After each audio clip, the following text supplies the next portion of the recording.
হাতে মোবাইল ধরে video record করা যাবে না। আমি স্পষ্ট নিষেধ করলাম। সমস্ত কিশোর ছেলে, যুবক ছেলে, প্রিয় ভাই, তোমাদেরকে আমি সুন্দরভাবে স্পষ্ট নিষেধ করলাম। আমি বলার পরে এরপরে যেন আর একজনকেও হাতে মোবাইল ধরে ভিডিও রেকর্ড করতে না দেখি। এরপরে আমি যারে দেখবো তারে সর্বোচ্চ ধমক দিয়া বাইর করে দেব, বাইর হয়ে যাইতে হবে।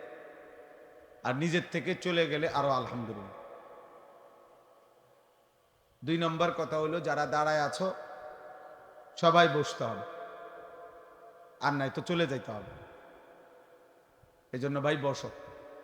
ছেলেরা বুঝতেছো বাংলা? এই ছেলে বসো, নাই তো চলে যাও, অসুবিধা নাই, যেমনি সুবিধা হয় যাক। বসলেও আলহামদুলিল্লাহ, না বসলে কিছু করার নাই। মাশাআল্লাহ, মাশাআল্লাহ। এই ছেলে ভাই, তুমি দাঁড়ায় আছো কেন? বল। সবাই মেহেরবানি করে একটু একটু করে এক বিঘত সামনে আগাইয়া বসলে, আরেকজন বসলে এই সওয়াবটাও আমরা পাবো। যে একটু আগাইলো তার কারণে আরো যারা বসতে পারলো তাদেরও সওয়াব বসার ইনশাআল্লাহ এই ব্যক্তির আমলনামার মধ্যেও যোগ হবে। কথা না বলে, কথা না বলে, কেউ কথা বলো না।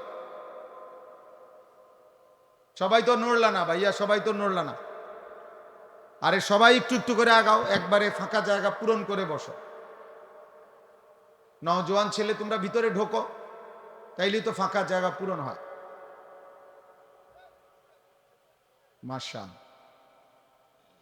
এদিক দিয়ে আগাইলা না।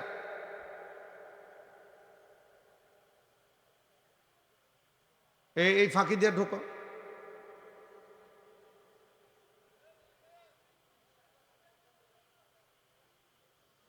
মূলত আমরা আসলে বুঝি না আর কি, কিন্তু মূলত বিষয় হলো দ্বীনি মজলিসে, দ্বীনি মজমাতে যত বেশি আগাইয়া বসা যায় তত বেশি নেকি, অনেক নেকি, অনেক ব্যবধান। এ প্রথম কাতার আর দ্বিতীয় কাতার মসজিদে তো 7 আসমান ও জমিনে ব্যবধান, নেকিতে ব্যবধান। অথচ 2 কাতারের টাইলস সমান, কিন্তু নেকিতে অনেক ব্যবধান। প্রথম কাতারেরও ডান পাশ আর বাম পাশ নেকিতে অনেক ব্যবধান, ডান পাশে নেকি বেশি। তাহলে এই জন্য হাদিসে আছে, রাসূলুল্লাহ সাল্লাল্লাহু আলাইহি ওয়াসাল্লাম বলেন, প্রথম কাতারে কি পরিমাণ নেকি যদি তোমরা বুঝতে, তাহলে তোমরা প্রথম কাতারে বসার জন্য নিজেদের মধ্যে লটারি দিয়ে হলেও বসার চেষ্টা করতে। এত উৎসাহিত করছে রাসূলুল্লাহ সাল্লাল্লাহু আলাইহি ওয়াসাল্লাম। কোরআনুল কারীমের মধ্যে আছে, উলাইকা ইউসারিউনা ফিল খায়রাত ওয়া হুম লাহা সাবিকুন। আল্লাহ তাআলা বলেন, আমার প্রিয় বান্দাগণ কল্যাণের কাজে প্রতিযোগিতা করছে এবং প্রতিযোগিতা করতে করতে শেষ পর্যন্ত জান্নাতের রাস্তায় এগিয়েই গেছে, জান্নাতের রাস্তায় পৌঁছেই গেছে। এজন্য নিয়ম হলো নেকি অর্জনের প্রতিযোগিতা করা, প্রতিযোগিতা করা। হযরত ওমর রাদিয়াল্লাহু তাআলা আনহু আজীবন তিনি চেষ্টা করছেন আমলের দিক থেকে, সাদাকার দিক থেকে, সব ক্ষেত্রে উনার চেষ্টা ছিল হযরত আবু বকর সিদ্দিক রাদিয়াল্লাহু তাআলা আনহু উনাকে ডিঙ্গাইবার খুব চেষ্টা করতেন।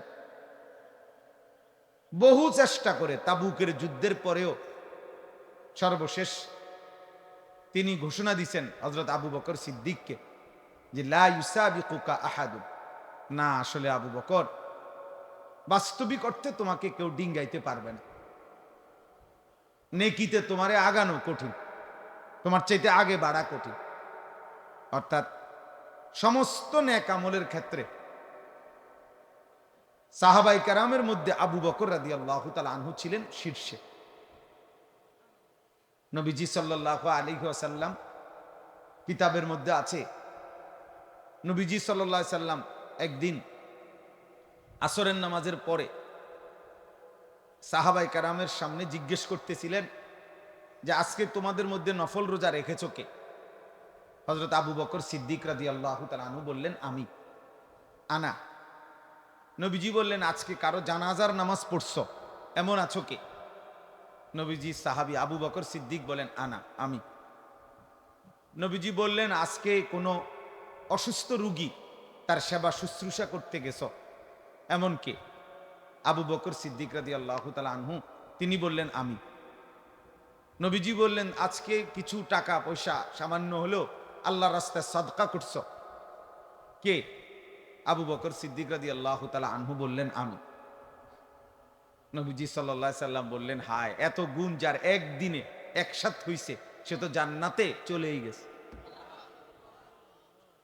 কিতাবের মধ্যে আছে, আল্লামা ইমাম ইবনুল কাইয়্যিম আল জাওজিয়া রাহমাতুল্লাহি আলাইহি তিনি বলছেন, সেদিন যদি নবীজি গুনে গুনে 100টা নেক আমলের ব্যাপারেও প্রশ্ন করতেন তো 100 বারই আবু বকর সিদ্দিক বলতেন, আমি, আমি, আমি।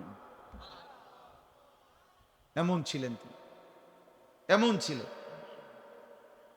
কোরআনুল কারীমের মধ্যে আছে, আল্লাহ তাআলা আবু বকর সিদ্দিক রাদিয়াল্লাহু তাআলা আনহুর প্রশংসা নবীজিকে বলছেন, ওয়ালা সাউফা ইয়ারদা, বন্ধু, আপনার আবু বকরকে আপনি দিয়া খুশি করতে পারতেন না, আপনি তারে কদ্দুর দিবেন?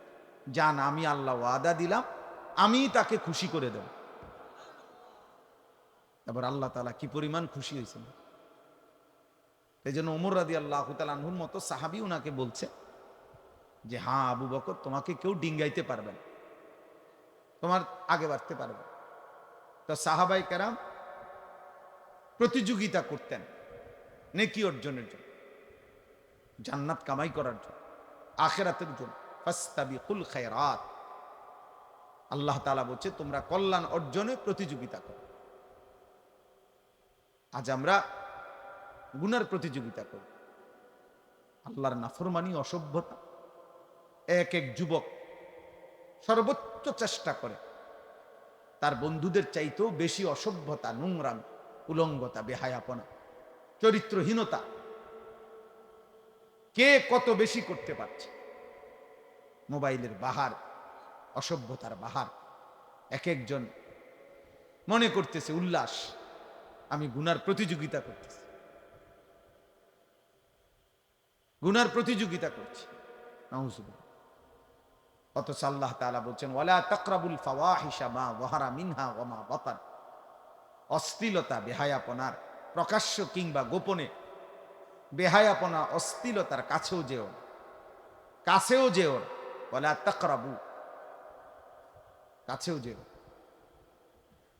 আল্লাহ তাআলা বলছে, ওয়ালা তাকরাবু জিনা, বেবিচারের কাছেও যেও না, আল্লাহ তাআলা নিষেধ করছে।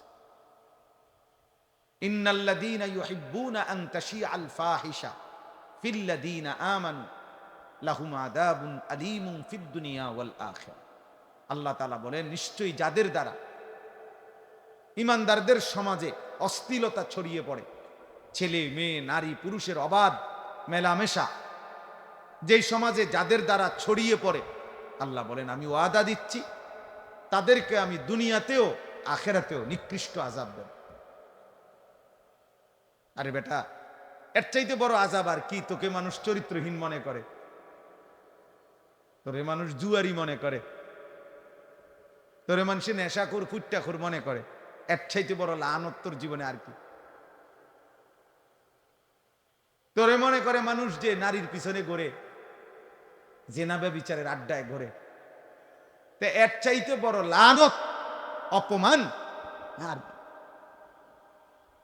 কিন্তু ওই যে কিছু মানুষের এমন হয় যে জুতা দিয়া পিটলো এর শরম লাগে না, বুঝেন না? এই নির্লজ্জ বেহায়া, তার তো শরমই নাই। এই জন্য মূলত বিবেকবানের জন্য এটাই সবচেয়ে বড় অপমান যে লোকে তাকে নিকৃষ্ট ভাবে, চরিত্রহীন ভাবে, লম্পট মনে করে, বদমাইশ মনে করে, অসৎ মনে করে। এই পৃথিবীর যেই কোনো মানুষ অসৎ চরিত্রহীন পাপীকে ঘৃণা করে, পাশ কাটে, এড়িয়ে চলে। ইচ্ছা করে কেউ অসভ্য বেহায়ার সাথে চলতে চায়। মানুষ যেমন রাস্তার কুকুরকে পাশ কাইটা চলে, চরিত্রহীন লম্পটকেও বেহায়াকেও মানুষ পাশ কাইটা চলে। এটাই বাস্তব।